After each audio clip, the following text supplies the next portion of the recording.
കോഴിക്കോട് പെരുമണ്ണയിൽ കാട്ടുപന്നി കിണറ്റിൽ വീണു.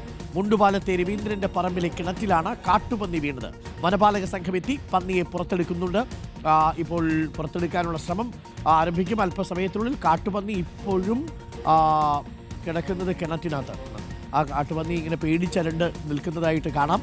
പ്രിയപ്പെട്ട പ്രേക്ഷകരെ, എ കെ അഭിലാഷ് ഉണ്ട് നമുക്കൊപ്പം. A K Abhilash, good morning Abhilash. എപ്പോഴാണ് ഈ കാട്ടുപന്നി ചേട്ടൻ വീണത് ഈ കിണറ്റിൽ? ഡോക്ടർ അരുൺ, ഈ കാട്ടുപന്നിയാണോ പേടിച്ചിരിക്കുന്നത് അതോ ഇവിടെയുള്ള നാട്ടുകാരാണോ പേടിച്ചിരിക്കുന്നത് എന്നുള്ളതാണ് പ്രധാനപ്പെട്ട ചോദ്യം. കാരണം ഈ കാട്ടുപന്നിയുടെ ശല്യം നിരന്തരമായിട്ടുണ്ട്. ഇവർ പലപ്പോഴും പരാതിപ്പെടുകയും ചെയ്തിട്ടുണ്ട്.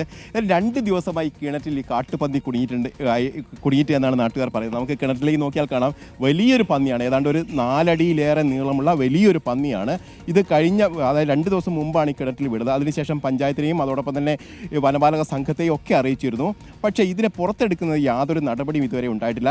ഇന്ന് രാവിലെ നമ്മൾ പഞ്ചായത്ത് പ്രസിഡന്റുമായി ബന്ധപ്പെട്ട പഞ്ചായത്ത് പ്രസിഡന്റ് പറയുന്നത് ഇന്ന് ഫോറസ്റ്റ് ഉദ്യോഗസ്ഥരെത്തി ഇതിനെ പുറത്തെത്തിക്കുമെന്നാണ്. ഏതായാലും വലിയ തരത്തിൽ ആശങ്കപ്പെടുന്ന കാര്യമാണ്. കാരണം കൃഷിനാശം ഉണ്ടാക്കുന്നു. അതോടൊപ്പം തന്നെ പലപ്പോഴും ഈ വാഹനങ്ങൾക്കൊക്കെ കുറുകെ ചാടുകയൊക്കെ ചെയ്യുമ്പോൾ വലിയ തരത്തിൽ അപകട സാധ്യത കൂടി ഉണ്ട് എന്നുള്ളതാണ്. കാരണം ഏറ്റവും പ്രധാനപ്പെട്ടത് കൃഷിനാശമാണ്, കാർഷിക മേഖലയാണ്. ഇതിപ്പോൾ ഒരു വീട്ടുപറമ്പിലെ കിണറിലാണ്. അതായത് വീട്ടാവശ്യത്തിന് ഉപയോഗിക്കുന്ന വെള്ളമാണ് ഈ കിണറ്റിലുള്ളത്. അവിടെ പമ്പ് സെറ്റൊക്കെ വെച്ചിരിക്കുന്ന നമുക്ക് ദൃശ്യങ്ങളിൽ കാണാൻ കഴിയും.